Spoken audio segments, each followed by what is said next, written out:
శివప్రదోష స్తోత్రం. ఈ శివప్రదోష స్తోత్రాన్ని శని త్రయోదశి నాడు పఠించడం ద్వారా అనేకమైనటువంటి సత్ఫలితాలు కలుగుతూ ఉంటాయి.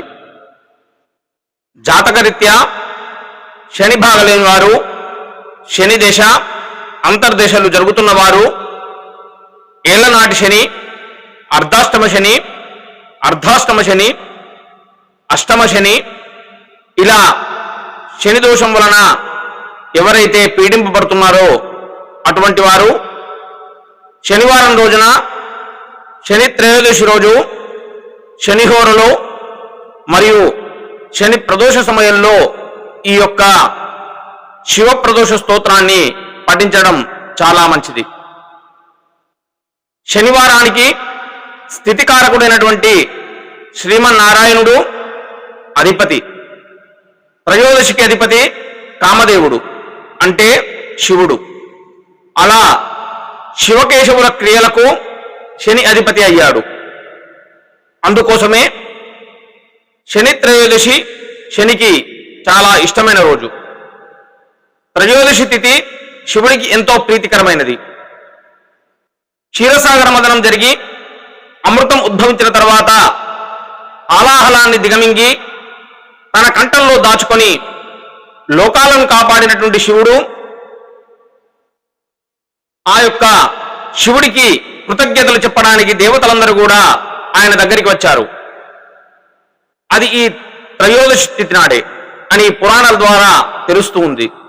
ఆ సమయంలో శివుడు ఆనంద తాండవం చేశాడట. ఆ శివతాండవాన్ని దేవతలందరూ కూడా పరవశిస్తూ చూస్తూ ఆనందించారని చెప్పి కూడా చెప్పబడి ఉన్నది. ఆ తాండవం చేసిన సమయమే ప్రదోష సమయం. సూర్యాస్తమయం నుంచి 2:24 సమయాన్ని ప్రదోషకాలమని అంటారు. సూర్యాస్తమయం అయ్యాక 3 ఘడియలు రాత్రికి ఆరంభకాలమే ఈ ప్రదోష సమయం అని కొందరు అంటారు. ప్రదోష సమయం ప్రాంతాన్ని బట్టి మారుతూ ఉంటుంది. ప్రదోషం అంటే అది ఒక కాల విశేషం. ప్రదోషం అంటే పాప నిర్మూలన అని కూడా అర్థం ఉన్నది. ప్రతిరోజు సూర్యాస్తమయ సమయంలో చంద్రుడి కదలికల వలన ఏర్పడుచూ ఉన్నది ప్రదోషం. అనగా చంద్రుడి గతి వలన ఏర్పడే తిథుల సంతులలో సూర్యాస్తమయములో అయితే అప్పుడు ప్రదోషము అంటారు. కాబట్టి ప్రతిరోజు సూర్యాస్తమయ సమయానికి తిథి మారితే అప్పుడు ప్రదోషం కలిగే అవకాశం ఉంది. త్రయోదశి నాడు కలిగే ప్రదోషాన్ని మహాప్రదోషం అని కూడా అంటారు. ప్రదోష కాలంలో చేసే పూజా పునస్కారాలు, దాన ధర్మాలు మామూలు సమయంలో చేసే వాటి కంటే అధికమైనటువంటి శుభ ఫలితాలను కూడా ఇస్తుంది. అలాగే ఈ సమయంలో చేసే పాపాలు కూడా అధిక చెడు ఫలితాలను కూడా ఇస్తుంది. శని త్రయోదశి ప్రదోష సమయాన శివుడికి అభిషేకం చేయడం చాలా విశేషం లభిస్తుంది. ఈ సమయంలో శివుడికి చేసే పూజలు అత్యంత శుభ ఫలితాలను ఇస్తాయని శాస్త్రాలు చెప్తున్నాయి. జాతకరీత్యా శని బాగలేని వారు, ఈ శని అంతర్దశలు జరుగుతున్నవారు, ఏళ్లనాటి శని, అష్టమ శని, అర్ధాష్టమ శని వలన ఎవరైతే పీడింపబడుతున్నారో అటువంటి వారు శనివారం రోజు, శని త్రయోదశి రోజు శని పరిహారాలు అంటే నువ్వుల నూనెతో శనికి అభిషేకం చేయడం, ఉపవాసం ఉండడం, రావి చెట్టుకు ప్రదక్షిణాలు చేసి ఆవ నూనెతో దీపం పెట్టడం, నువ్వుల నూనెలో ముఖం చూసుకొని ఆ నూనెను దానం చేయడం, నల్లకాకి అన్నం పెట్టడం, నల్ల కుక్కకి అన్నం పెట్టడం, నల్లని గొడుగు, నల్లని వస్త్రాలు, తోడు వస్తువులు, నవధాన్యాలు, ఇనుము దానం చేయడం మంచిది. ఈ విధంగా శనిని పూజించి ఆరాధిస్తే బద్ధకం, చెడు ఆలోచనలు, రోగాలు, అపమృత్యు దోషం, దారిద్ర్యం తొలగిపోతాయి.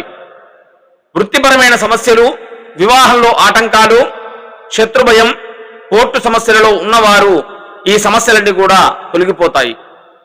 ప్రదోషకాలంలో ఈశ్వరుణ్ణి ఆలయంలో జరిగే అభిషేకాలను దర్శించే వారికి సకల సంపదలు కూడా చేకూరుతాయని విశ్వాసం. ముఖ్యంగా ఈశ్వరునికి జరిగే అభిషేకంతో పాటు నందీశ్వరునికి జరిగే అభిషేకాన్ని వీక్షించే భక్తులకు పుణ్యఫలం సిద్ధిస్తుందని కూడా నమ్మకం. శనివారం నాడు ప్రదోష సమయాన శివ ఆరాధన చేసినట్లయితే కర్మదోషాలన్నీ కూడా తొలగి సుఖశాంతులు పొందవచ్చు. శని కర్మకారకుడు, శివుడు సంహారకారకుడు కావున శని ప్రదోష సమయాన శివ ప్రదోష స్తోత్రమును పఠించడం చాలా ఉత్తమమైన మార్గము. ఇప్పుడు అటువంటి శని ప్రదోష స్తోత్రం మీ అందరి కోసం.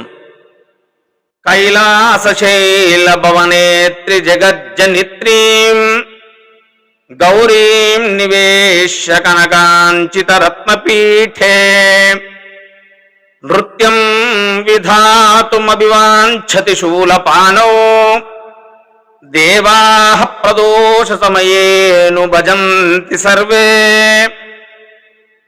వాగ్దేవీ ధృతవల్లకీ శతమభో వేణుం దధత్పద్మజః తాలో నిద్రకరో రమా భగవతి గేయ ప్రయోషాడ్వితా విష్ణుః సాంద్రమృదంగవాదన పటుర్దేవా సమంతాస్థితా సేవంతే తమను ప్రదోష సమయే దేవం మృడానీపతిం గంధర్వయక్షపతగోరగ సిద్ధ సాధ్య విద్యాధరామరవరాప్సరసాంగనాశ్చ ఏన్యే త్రిలోక నిలయా సహభూతవర్గా ప్రాప్తే ప్రదోష సమయే హరపార్శ్వ సంస్థా. ఓం శనేశ్వరాయ నమః. ఓం మహేశ్వరాయ నమః. ఓం శ్రీమన్నారాయణాయ నమః. శుభం